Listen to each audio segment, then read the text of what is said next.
Welcome dear student, welcome to this video. ना as you know हम लोग जो है वो origin and evolution of life देख रहे हैं। Origin and evolution of life में हमने लास्ट वीडियो में जो है वो ह्यूमन इवोल्यूशन देखा था। अब जो है वो हम ह्यूमन इवोल्यूशन फिर से देखेंगे, लेकिन with the help of chart. मतलब एक्चुअली ह्यूमन इवोल्यूशन में, लाइन ऑफ इवोल्यूशन में कौन कौन से ऑर्गेनिजम्स हैं, मतलब कौन कौन से मैन्स हैं जो लाइन ऑफ इवोल्यूशन में एग्जिस्ट हुए थे। ठीक है, तो यहाँ पे ये चार्ट आपके बुक में भी दिया हुआ है, आप वो चार्ट को प्रॉपरली देखेंगे। वन बाय वन करके हम सारे जो हैं वो ऑर्गेनिजम्स देखेंगे। ठीक है, ऑर्गेनिज्म मतलब मैन लाइन, जो भी मैन का लाइन ऑफ इवोल्यूशन है उसमें कौन कौन से मैन्स हैं जो अपीयर हुए थे, एग्जिस्ट हुए थे अर्थ के ऊपर। ठीक है, तो यहाँ पर जो है वो देखो, सबसे पहले अगर हम देखेंगे तो जो भी मैन है वो Dryopithecus, Ramapithecus, Australopithecus, Homo habilis, Homo erectus, Neanderthal man, Homo sapiens man, ये सारे जो हैं ये मैन्स हैं जो अपीयर हुए थे, एग्जिस्ट हुए थे अर्थ के ऊपर। अब वन बाय वन करके हमको इनके कैरेक्टर्स देखने हैं। जैसे कि सबसे पहले अपीयरेंस मतलब दिखने में ये कैसे थे। ड्रायोपिथिकस जो है वो एप लाइक थे, रामापिथिकस जो थे वो मैन लाइक, जैसे अभी हम दिखते हैं वैसे दिखते थे। कनेक्ट और ऑस्ट्रेलोपिथिकस को माना जाता है it is the connecting link between ape and man, इसीलिए क्योंकि इनमें कुछ कैरेक्टर्स थे जो एप की तरह थे और कुछ कैरेक्टर्स थे जो मैन की तरह थे, इसीलिए they were called as ape like man. ठीक है, या फिर जो है वो connecting link between ape and man. ठीक है, then Homo habilis is also called as handy man, क्योंकि ये माना जाता है कि सबसे पहले जो है वो हाथों का इस्तेमाल करके कुछ बनाया, जो है वो बनाने की शुरुआत जो है वो हैंडी मैन ने की थी। ठीक है, देन इसके बाद में Homo erectus is also called as ape man, क्योंकि ये एप की तरह दिखते थे। ठीक है, देन निएंडरथैल मैन जो है इन्हें एडवांस्ड प्री हिस्टोरिक मैन, ठीक है, एडवांस प्री हिस्टोरिक मतलब जो हिस्ट्री में जो मैन है उसके पहले जो मैन हुआ करता था उसे जो है वो माना गया है कि ये प्री हिस्टोरिक मैन है, एडवांस्ड कैरेक्टर्स के साथ में। एंड लास्ट में होमो सेपियंस मतलब जो हम हैं, ठीक है, मॉडर्न मैन। देन इसके बाद में नेक्स्ट साइट ऑफ फॉसिल्स, ये आपको कैसे पता चला कि इसको हम ड्रायोपिथिकस बोलेंगे, इसको रामापिथिकस, क्योंकि इनके जो फॉसिल्स हैं, इनके अवशेष अलग अलग जगहों से मिले थे और वो कौन सी जगह हैं वो यहाँ पे बताया है। ठीक है, तो साइट ऑफ फॉसिल, ड्रायोपिथिकस जो है they were found in the lake of Victoria of Africa. ठीक है, लेक विक्टोरिया ऑफ अफ्रीका में ये लेक पाया जाता है। और HP मतलब हिमाचल प्रदेश, इंडिया में जो है वो हिमाचल प्रदेश में हरताल गंगा नाम का जो जगह है वहाँ पे भी इनके जो हैं वो फॉसिल्स पाए गए। देन आफ्टर रामापिथिकस जो है इनके फॉसिल्स शिवालिक हिल, ठीक है, यहाँ पर जो इंडिया में है, और इसके अलावा केनिया में भी इनके जो है वो कुछ अवशेष पाए गए थे।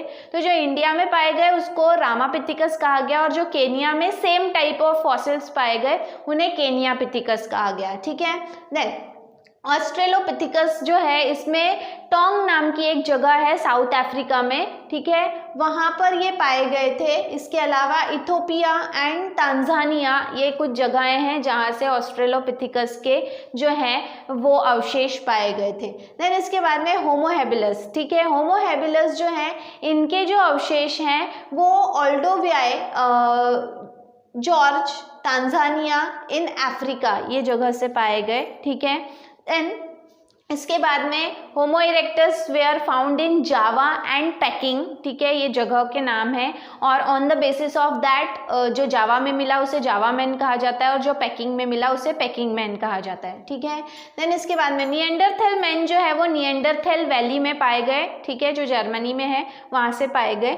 और जो होमो सेपियंस हैं ये जो है वो अफ्रीका से पाए जाते, मतलब इनके जो फॉसिल्स हैं वो अफ्रीका में पाए गए। ठीक है, देन इसके बाद में पीरियड, कौन से समय में, कौन से कालावधि में ये जो है वो जिंदा थे इस अर्थ पे, तो ये जो है मियोसिन, प्लियोसिन, ये सब जो है प्लेस्टोसिन, ये सब जो है वो एपोक सदियों के नाम हैं। ठीक है, तो मियोसिन एपोक में 20 से लेके तो 25 MY मतलब मिलियन ईयर्स अगो, ठीक है, तो 20 to 25 मिलियन ईयर्स पहले ये पाए जाते थे। देन रामापिथिकस जो है ये मियोसिन एंड अर्ली प्लेस्टोसिन, मतलब मियोसिन खत्म होने वाला था और प्लियोसिन जो है वो शुरू होने वाला था। तो ऐसे में 14 to 12 मिलियन ईयर्स अगो ये पाए गए थे, ठीक है।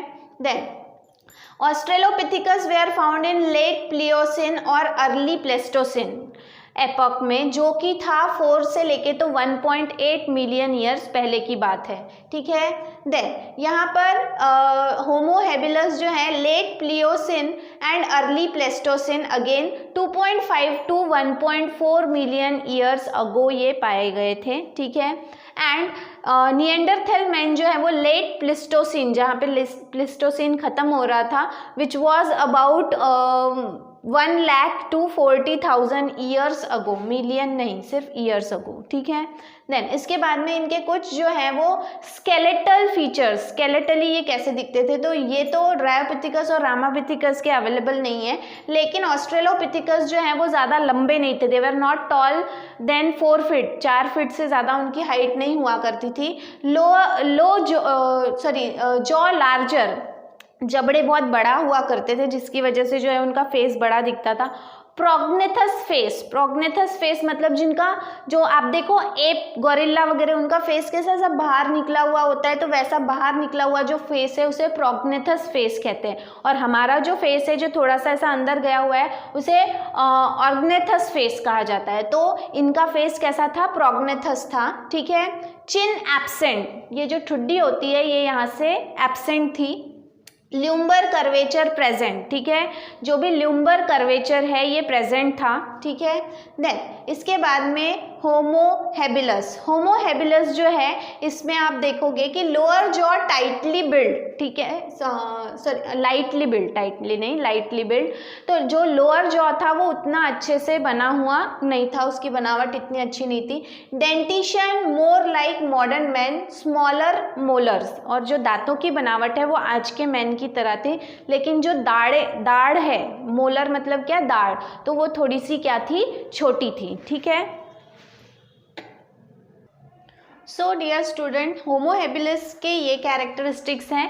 अब इसमें मोलर जो हम बोल रहे थे, मोलर जो है ये क्या होती है, हमारी जो दाढ़ है, दाढ़ जो है वो 2 टाइप की होती है, एक है प्री मोलर और दूसरी मोलर, सबसे पीछे की जो है उसे मोलर कहते हैं। तो यहाँ पे मोलर का साइज भले ही छोटा था, लेकिन जो ह्यूमन बीइंग के जैसे डेंटिशन होते हैं ना मॉडर्न मैन के, वैसे ही इनके डेंटिशन जो है वो हुआ करते थे। फिर इसके बाद में Homo erectus 5 feet in height, prognathous face, इनका हाइट जो है वो 5 फीट तक के था, और प्रोग्नेथस फेस था। प्रोग्नेथस फेस जैसे मैं बता चुकी हूँ आपको कि जैसे गोरिल्ला या फिर चिंपैंजी का जो फेस है वो थोड़ा सा बाहर निकला हुआ होता है, that type of face is called as prognathous face. तो प्रोग्नेथस फेस यहाँ पे है। देन प्रोमिनेंट आईब्रो रिजेस, ठीक है, आईब्रो रिजेस जो हैं, आईब्रो रिजेस मतलब जो आईब्रोज वाली जो हड्डी होती है, ठीक है, जहाँ पे हमारे आईब्रोज होते हैं वो थोड़ी सी अगर बाहर निकली हुई होती है, ठीक है, तो आईब्रो रिजेस जो है वो प्रोमिनेंट मतलब आप देख सकते हो इतनी बाहर निकली हुई है। फोरहेड लो, जो भी माथा है ये थोड़ा सा ऐसा स्लांटिंग है, ठीक है, और छोटा है। डीप जॉज बहुत लंबे, मतलब जो जबड़ा है वो बहुत ज़्यादा डीप है, जिसकी वजह से उनका मुंह बहुत बड़ा जो है वो खोल सकते थे। चिन एब्सेंट, अगेन यहाँ पे जो है वो ठुड्डी नहीं है, चिन पूरी तरह से एब्सेंट है। आउटवर्डली कर्व्ड थाई बोन्स, जो भी थाई बोन है मतलब हमारे जो मांडी बोलते हैं जिसको, उसकी जो बोन्स हैं वो थोड़ी सी ऐसी कर्व थी बाहर की तरफ ऐसी, ठीक है, जिसकी वजह से वो प्रॉपरली, आप देखो चिंपैंजी या फिर गोरिल्ला का आप देखोगे अगर पैरों का थोड़ा सा इमेजिन करोगे तो उनके जो पैर हैं वो थोड़े से इस तरह से कर्व्ड होते हैं, ठीक है, तो वैसा इनका जो है वो कर्वेचर आपको देखने मिलेगा। देन होमो सेपियंस में कोई कैरेक्टरिस्टिक्स उतने स्केलेटल फीचर जो हमारे हैं वही हैं, ठीक है। देन पॉस्चर मतलब खड़े रहने की जो आपकी खड़े रहने की जो स्टेटस है या आप कैसे खड़े रहते हो उस हिसाब से। तो जो ड्रायोपिथिकस वो सेमी इरेक्टस थे, पूरी तरह से सीधे खड़े नहीं हो सकते थे। वहीं रामापिथिकस जो है उनके फॉसिल से ये पता चलता था कि वो पूरे सीधे इरेक्ट खड़े हो सकते थे। देन ऑस्ट्रेलोपिथिकस जो हैं उनसे ये पता चला कि वो अपराइट मतलब वो भी बिल्कुल सीधे खड़े रह सकते थे। देन बाकी जो हैं होमो हैबिलस बोलो, निएंडरथैल बोलो, होमो इरेक्टस और होमो सेपियंस, ये सभी इरेक्ट पोस्चर के थे, ठीक है। देन इसके बाद में क्रैनियल कैपेसिटी। क्रैनियल कैपेसिटी मतलब आपके ब्रेन का जो कंटेंट है वो जितना रहता है उसके हिसाब से जो है वो आपका इंटेलिजेंस होता है। तो cranial capacity is related to your intelligence. तो यहाँ पर जो है वो क्रैनियल कैपेसिटी अगर हम देखें तो ऑस्ट्रेलोपिथिकस की जो है वो सबसे कम है, that is 400 to 600 CC. CC मतलब क्रैनियल कैपेसिटी, ठीक है। देन यहाँ पे 650 to 800 सीसी है, ठीक है, थोड़ी बढ़ते चली जा रही है। देखो होमो इरेक्टस में 900 सीसी, मतलब they are more intelligent than the rest one. इसके बाद में निएंडरथैल मैन जो है इनकी 400 सीसी एंड फाइनली अगर हम जो है माने होमो सेपियंस की तो वो है 450 सीसी। इसके ऊपर भी कभी कभी वन सेंटेंस या फिर एमसीक्यूज पूछा जाता है, ठीक है। देन इसके बाद में स्पेशल फीचर्स, हर एक जो है इनके क्या स्पेशल फीचर्स हैं। तो सबसे पहला जो है वो ड्रायोपिथिकस का क्लोज सिमिलैरिटी टू चिंपैंजीज, उनका जो बॉडी स्ट्रक्चर या फिर अगर आप जो बाकी सारी सिमिलैरिटीज देखोगे तो चिंपैंजी से बहुत ज़्यादा मिलते जुलते ये हुआ करते थे। रामापिथिकस के जो है वो स्पेशल फीचर्स नहीं पता चल पाए, क्यों? क्योंकि उनके जो अवशेष हैं वो उतने ज़्यादा नहीं मिले थे, ठीक है। देन इसके बाद में ऑस्ट्रेलोपिथिकस, ऑस्ट्रेलोपिथिकस को जैसे लिंक माना गया है बिटवीन एप एंड मैन, तो उसके इसीलिए उन्हें कहा गया कि वो दिखने में एप जैसे थे लेकिन जो है दिखने में मैन जैसे थे लेकिन जो ब्रेन वो अभी भी उतना विकसित नहीं हुआ था, तो ब्रेन जो था वो एप की तरह था लेकिन दिखने में वो मैन की तरह दिखते थे, इसलिए मैन विथ एप ब्रेन ऐसा कहा गया है। देन होमो हैबिलस जो है इन्हें हैंडीमैन, निकनेम मतलब इसे जो है वो शॉर्ट में हैंडीमैन कहा गया है। Probably did not eat meat, ऐसा माना गया है कि हो सकता है कि वो मीट नहीं खाते थे। मेड टूल्स फ्रॉम स्टोन्स, और सबसे पहले उन्होंने हाथों का इस्तेमाल करके जो है वो औजार बनाना शुरू किया था, इसीलिए इन्हें हैंडीमैन जो है वो कहा जाता है। देन होमो इरेक्टस, होमो इरेक्टस जो है ये माना गया कि वो मीट खाना शुरू कर दिया था उन्होंने। ओमनिवोरस मतलब वो दोनों खाना खाते थे, वो शाकाहारी भी थे मांसाहारी भी थे, ठीक है। माइट हैव यूज्ड फायर, और ये माना जाता है कि होमो इरेक्टस वो कैटेगरी ऑफ मैन थे जिन्होंने फायर मतलब आग का इस्तेमाल जो है वो शुरू किया था, ठीक है। देन निएंडरथैल मैन, निएंडरथैल मैन ज़्यादा इंटेलिजेंट हो गए थे, इसलिए वो अपने बदन को ढकने के लिए वो हाइड्स मतलब जैसे कि पत्तियों से बना हुआ कुछ पहनते थे या फिर जो शिकार करते थे उस जानवर की खाल अपने ऊपर पहन लिया करते थे ताकि वो अपने बदन को ढक सके, तो ये चीज़ उन्होंने शुरू की थी। देन बरीड देयर डेड्स, और जो भी उनके कॉलोनी में या उनके साथ में जो है वो मर जाता था तो उसको एक कस्टमाइज तरीके से या एक कल्चर के तहत जो है उन्होंने मतलब एक सिस्टम बनाया था, उसके तहत उसे जो है वो ज़मीन के नीचे गाड़ देते थे।